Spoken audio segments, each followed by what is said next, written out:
Hi, everybody. Welcome to English Digest. I'm Tom. I'm Stephanie. Welcome to the month of October, everybody. And I trust most of you have already begun school for this year. If you are a student, of course, we've got, of course, students of all ages listening to a program. But today we're going to talk about something tasty that you might reward yourself with if you've done a good job in school or at work or whatever, and that is pie. Are you a big fan of pie, Stephanie? I like pies more than I do cake. Okay. Yeah, pie is my favorite. In fact, for my birthday, a lot of Americans will have birthday cakes. Mm-hmm. But for my birthday, which I shared with my older brother, we had birthdays on the same day, 1 year apart exactly. I would always ask my mom for apple pie. Apple pie. Or when I got older, it was raspberry pie, which I love too. So, yeah, I love pie, but I don't think pies are as popular here in Taiwan. They're around. You can find them, but yeah, they're not quite as popular as they are in the USA and other countries. But we are talking about the epic tale of pies. It's a slice of history. We'll talk about that title in just a couple of seconds, but let's get to it, everybody. Let's listen to our article read one time. A slice of history, the epic tale of pies. Imagine sinking your fork into a warm, flaky pie, its golden crust giving way to a burst of sweet apples or tangy berries. Pies have an irresistible charm that makes our mouths water and brings comfort to people around the world. But pies are much more than just delicious treats. They represent one of humanity's oldest culinary traditions. The story of pies goes back thousands of years. Although pie is now a symbol of comfort food, its early form served a more practical purpose. In ancient Egypt, crude grain-based crusts were not used for eating, but to encase the preserve fillings such as honey, nuts, or meat. These early pies acted as containers in societies with limited food storage options. Later, the concept evolved in ancient Greece and Rome, where bakers began enclosing meats and seafood in pastry to retain moisture and flavor. However, it was in medieval Europe that pie-making thrived. Thick, inedible crusts called coffins, which referred to baskets, were used to keep food fresh for long periods. By the 16th century, pies began to shift from mainly savory dishes to also include sweet versions. One legendary moment occurred when the very first cherry pie was reportedly served to Queen Elizabeth I of England. British settlers later introduced pie making to North America, where pies adapted to regional ingredients and took on symbolic significance. From humble beginnings as practical preservation tools to beloved dishes featured in celebrations, pies reflect humanity's evolving relationship with food, one that blends necessity, innovation, and tradition. Okay, everybody, it's time to talk about pies in today's lesson. Now, if you serve a piece of pie, you often have a piece of pie, or you can have a slice of pie. You can do that with pizza as well. I'd like a piece of pizza or a slice of pizza. You can do either one for just one piece, not the whole thing. And yes, indeed, we're talking about a slice of history, just like a slice of pie. And we are talking about the epic tale of pies. And epic here just refers to kind of a long story. I guess its old meaning was a long poem, and people would tell these stories. They were quite long. But if you see something that is epic, it just means it's long, it's historic, it has a lot to be said about it, or there is a lot to say about it. Yeah, some really fun, heroic adventures take place if you have some sort of epic. Sometimes movies are described as being epic adventures, especially if they're kind of long. Or maybe like Star Wars, it had several series, of films that followed one after another. You could say that the Star Wars adventure is an epic tale. Well, this is the epic tale of pies. I didn't realize how long ago pies were started or thought of or invented or created. So the first paragraph is so cute. Kind of gives us a descriptive paragraph about what it's like to take a bite of a delicious piece of pie. And it sounds delicious to me. Think of yourself doing this in your own mind, sinking your fork into a warm, flaky pie. Its golden crust giving way, moving out of the way, to a burst of sweet apples or tangy berries. Tangy is kind of a sour, very strong, distinctive taste. I love tangy things. Tangy has a little bit more sour in it than sweet, but it's very nice on the tongue. If something's flaky, it breaks into very small, thin pieces. We often use this word to describe crust, especially pie crust. Or think of a croissant. Those of you out there who love the French croissant, they sell a lot of those in Taiwan. They have very flaky crusts on them as well. Indeed, and of course that's a quality of good baking. If you have flaky pastries or something like that, that means they're quite exquisite, they're quite delicate, and they probably cost a lot of money. A good bakery will have lots of flaky pastries, for example. Yeah. So again, we're describing pie here as being flaky. And of course, the part around the pie that is the pastry at the bottom and on the top, that is called the crust. Okay. Also with your pizza, you have the crust. That's the bread part of the pizza. So here you've got this crust in the pizza. And of course, you're biting through the crust when you take a bite of a piece of pie. And of course, that gives way, or then it's followed by the taste of sweet apples or tangy berries, like the raspberry pies that you enjoyed. And of course, with apple pie as well. And pies have an irresistible charm that makes our mouths water and brings comfort to people around the world. So if your mouth waters, of course, you produce saliva because you have great anticipation for the food you're about to enjoy.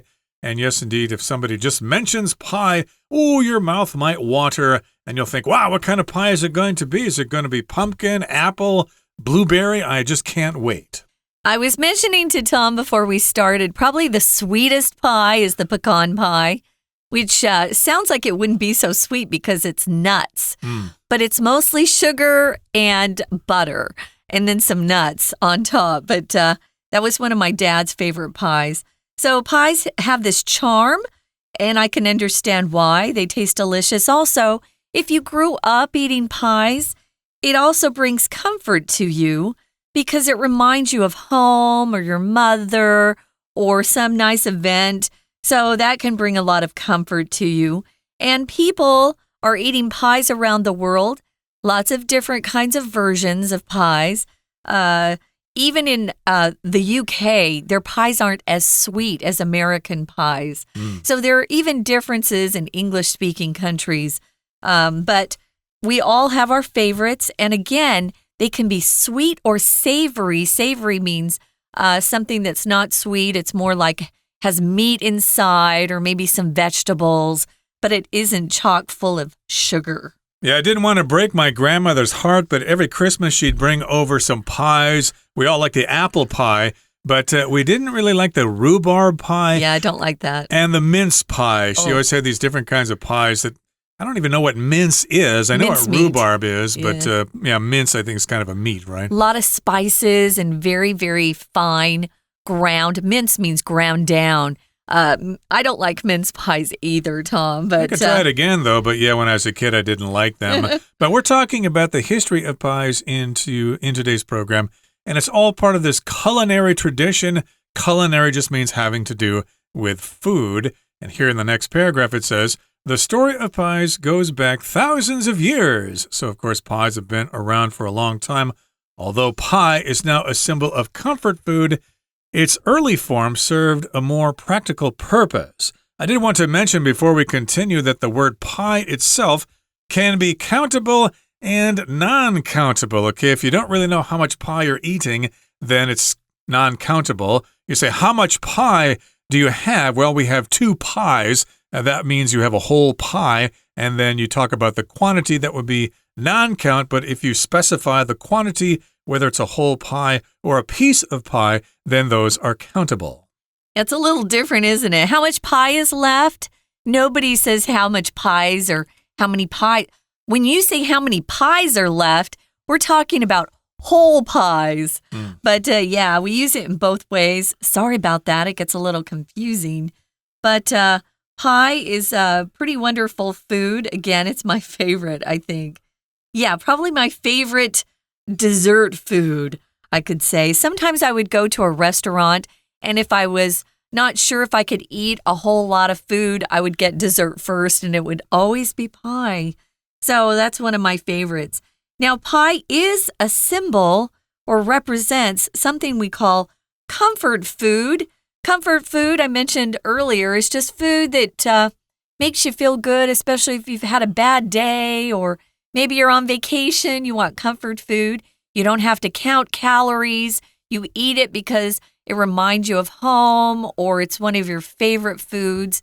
One of my comfort foods in Taiwan would be some sort of Mexican food that I could buy. And yeah, it's not low calorie or very healthy, but it makes me happy. It's comfort food. There are lots of comfort foods that you can buy in night markets, various kinds of treats and snacks that you can have there. You wouldn't have those as part of a regular nutritious meal. It's kind of like a reward you give yourself for a lot of hard work or something. Yeah. And, of course, pie is quite common during holidays, Thanksgiving and Christmas, of course. We have a lot of pies during those times as well. And you, of course, have a pie for your birthday. You don't want to have pie all the time. It's good to have after a meal sometimes with coffee. That can be quite tasty as well. But yes, its early form was served, or at least served, or had a more practical purpose. Now let's go back to ancient Egypt, the country with Cleopatra and the pyramids.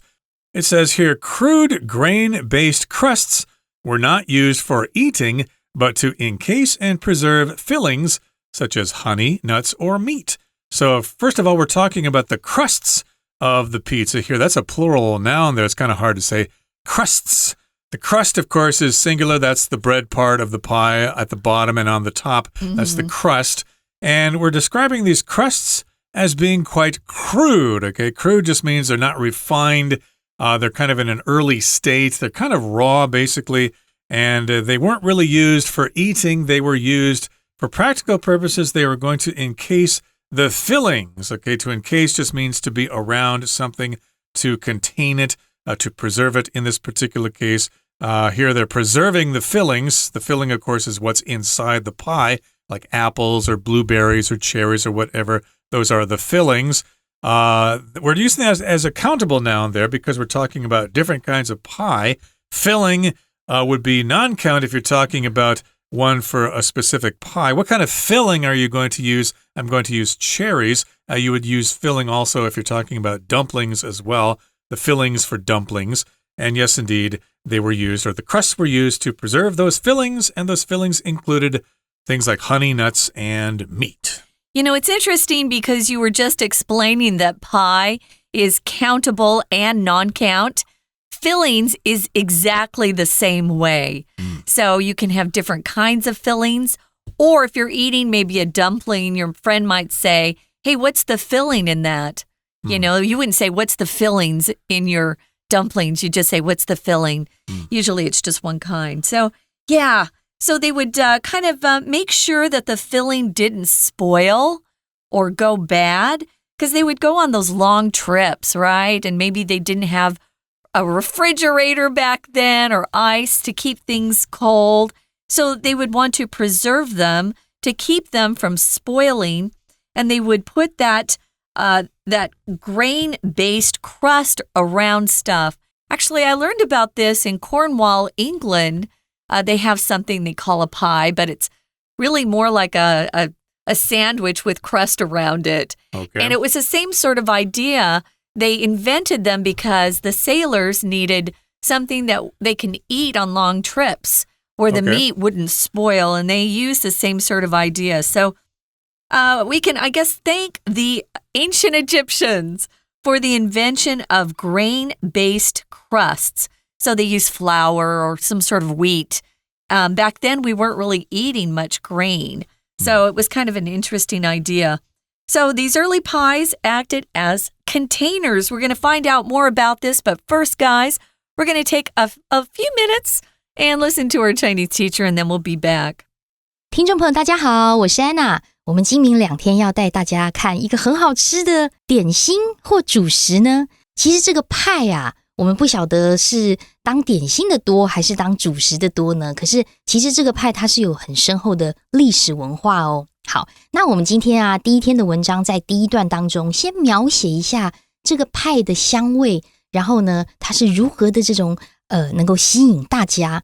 那在第一段当中，因为要先描写一下当你想象把叉子插入一块派的时候的感觉，所以其实我们可以学描写文。当然这个描写文要在写的时候其实要靠我们的五官，也就是眼睛看到什么颜色什么形状，鼻子闻起来有什么样的味道，甚至是你吃进去这个嗅觉这个味觉的感觉如何。所以这个描写文当中我们就会用到很多的形容词，例如在第一段当中我们看到很多的形容词，在第一段第一句里面的温热 warm， 酥脆 flaky， 金黄色我们看到这个视觉 golden， 那它的外皮呢吃进去之后呢就是甜甜的，可能是苹果啦或者是莓果的味道。我们在同样的第一句又看到 sweet tangy 这些形容词。但是这个第二句呢要特别注意，有一个限定用法的关系子句哦，从后面一点大概中后方的地方 that 一直到句尾我们可以括号起来。那么 that 在这里代替的是先行词 an irresistible charm， 也就是说派其实我们大家都无法抗拒，非常的好吃。那这个好吃呢就甚至有一种疗愈的感觉，有没有？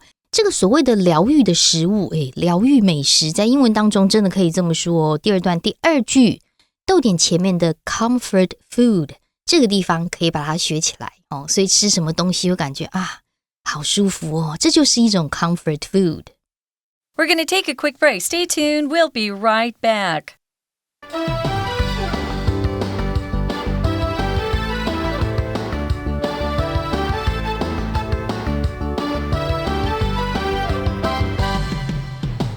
Welcome back, guys. We're talking about pies today, and we're looking into the history of pies, the epic tale, the stories told about pies throughout history and how they were invented.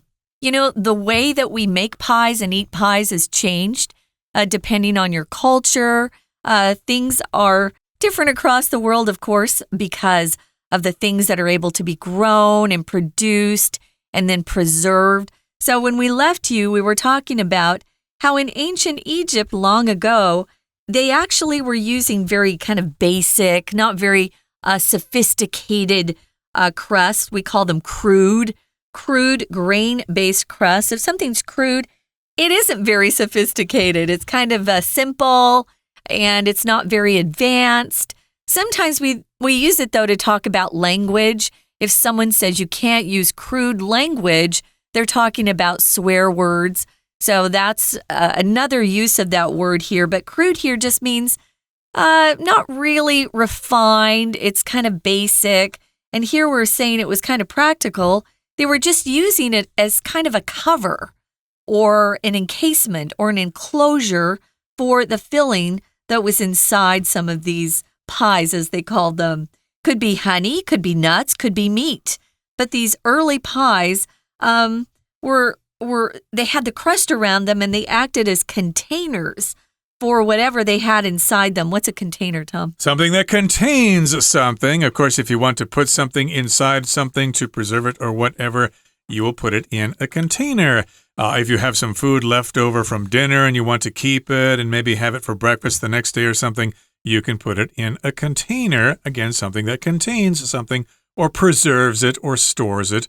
And these were societies that had limited food storage options. Remember, they did not have refrigeration back then or cold basements or whatever, so they had to figure out ways to preserve the food. And so these crude crusts would encase the fillings, they would contain the fillings, and they would be preserved for a longer period of time, although I'm sure they would eventually spoil. Although honey, I guess, can last for thousands of years or something like that. Yeah. And yes, indeed, these societies had limited food options or storage options.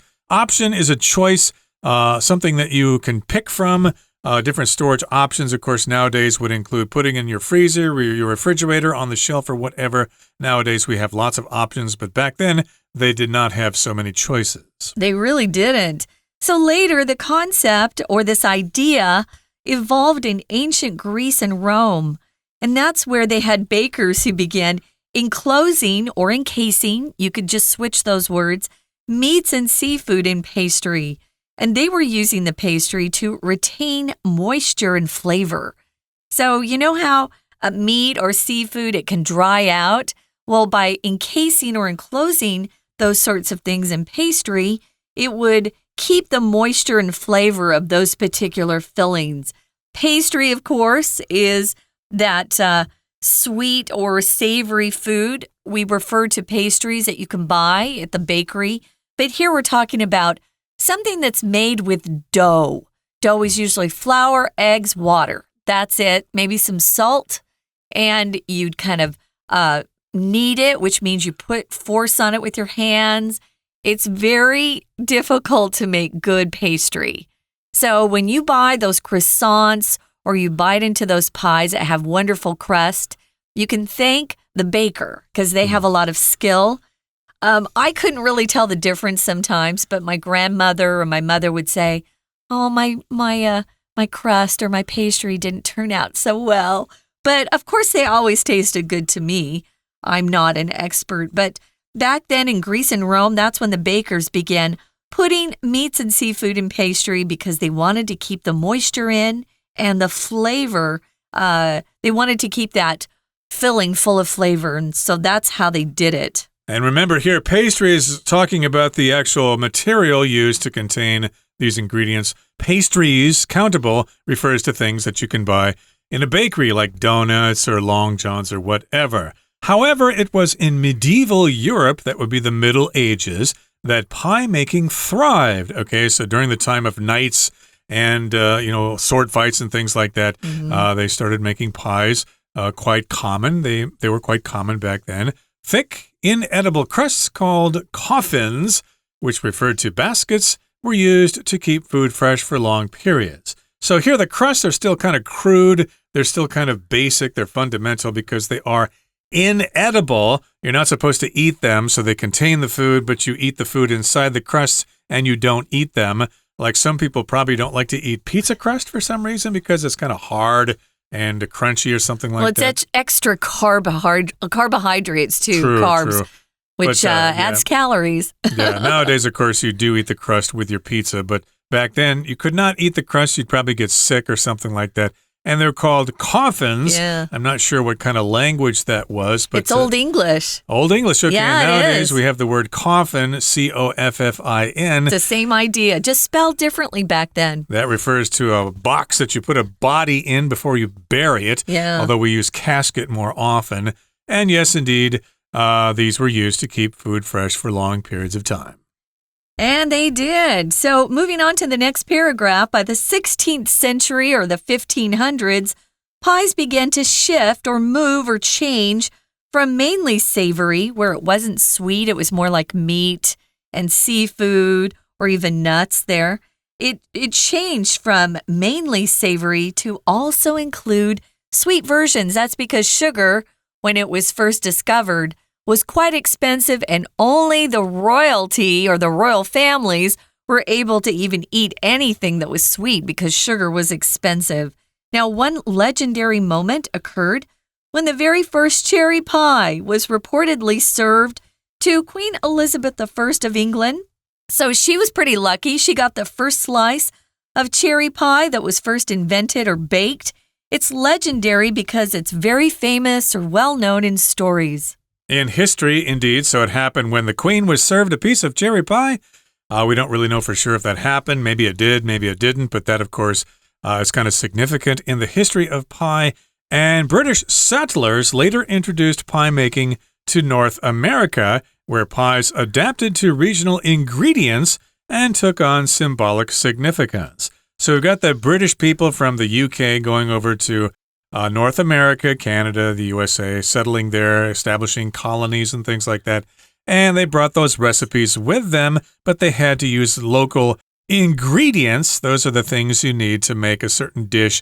And yeah, maybe they didn't have cherries or something, or apples weren't quite available in New England or something like that. So they used pumpkin or whatever. Yeah. Those are local or regional ingredients.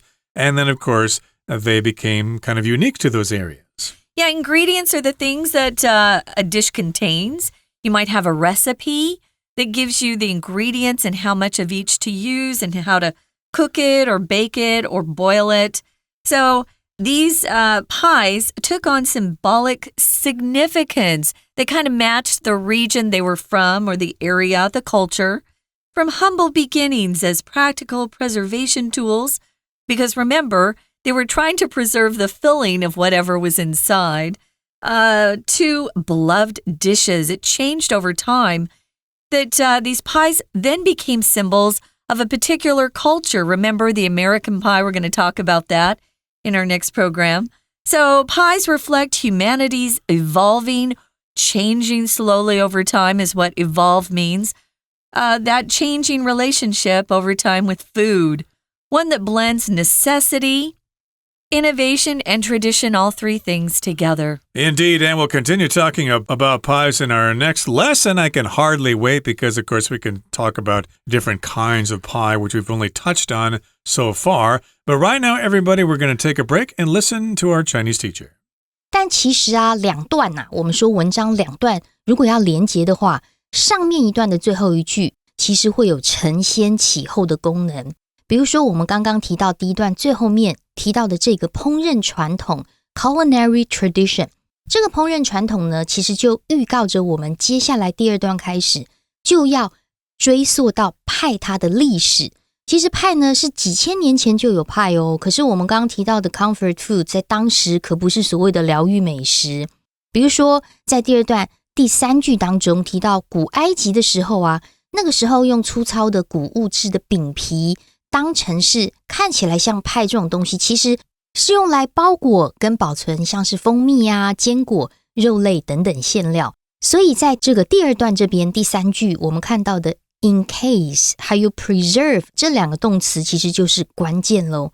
换句话说，其实在古代的时候啊，派一开始出现它是用来做一个保存，它是当成容器的概念。所以同样在第二段第四句这个 container看起来很简单，但是其实是这个文章当中的关键字。那后来当时呢，这个容器概念之后就开始慢慢的演变啦。演变这个动词出现就在同样第二段第五句的地方，我们把这个 evolve 抓出来。evolve 就好像是地毯式往前滚开展开的感觉，慢慢演化，演化之后呢，才是开始又包覆了其他的东西。当时的这个希腊罗马时代。好，可是我们在同样第五句这个地方有非限定用法关系子句哦。我们先把先行词抓出来，是 Ancient Greece and Rome。后面这里逗点的 where， 我们可以特别把这个逗点啊，其实逗点就是看成是一种停顿。那这个停顿的意思就是说，我打到这里为止，文意已经说清楚咯。当我提到希腊罗马的时候，大家都有一个共识，就是我们全世界的人都知道的，就是唯一的那个希腊跟罗马。所以逗点之后的 where 开始啊，我其实只是补充说明，所以它并没有限定，没有限定是哪里的希腊罗马，这叫做非限定用法。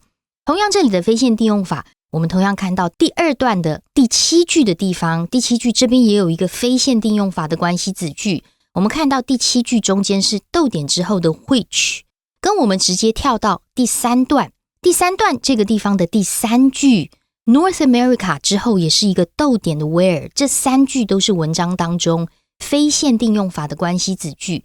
逗点之后的不管是 which 关代，或者是 where 关副，副词表示在某个地方这个地点，它都只是用来补充说明先行词的状况。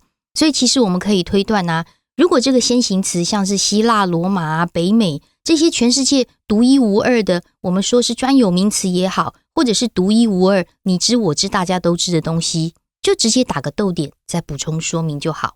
好，那么回过头来还是要看一下第二段第六句这个地方哦，因为第六句这边有一个强调句分裂句，我们把第六句 however 之后的 it was 跟跳三个字之后的 that 把它抓出来。那这个强调句跟分裂句呢，其实你可以先把这三个字都遮掉，你会发现句子剩下的 in medieval Europe pie making thrived 它其实是完整的句子，中世纪的时候开始蓬勃发展。但是我们为了要强调就在中古欧洲的世纪的那个时候派才真正开始蓬勃发展，我们把这个时间点把这个地点放在 it was 跟 that 的中间，用 it was that 再插入原本平铺直述的这个一个 statement 作为一个强调句跟分裂句。好，所以当然到了现代啊，甚至是几百年前16世纪的时候，本来是咸的，后来就变成甜的，那甚至呢一直演变到今天啊，有各种不同的 variation。 那我们在最后一段呢，第3段的地方啊，也看到我们刚刚说第3句非限定用法的关系子句哦，先行词是 North America， 所以逗点之后的 where 一直到句尾我们可以左右括号起来。而第4句，第3段第4句它是关系子句的简化。那这里简化呢，我们来看一下，先行词是 beloved dishes， 后来就成为大家很喜欢的一些菜肴。 featured 到逗点可以左右括号，这里 feature 本来有主打的意思，但是它省略的是 which 或 that 跟 are be 动词的省略，所以它是一个简化的关系子句。好，我们明天还会带大家看很多不同口味的派哦。我是安娜，我们明天见。 That's it, guys. We're only on day 1 here. We just finished up. We're going to have day 2 and talk more about pies and their significance and how fun they are. I love pies. Please join us for our next program. For English Digest, I'm Stephanie. And I'm Tom. Goodbye. Bye.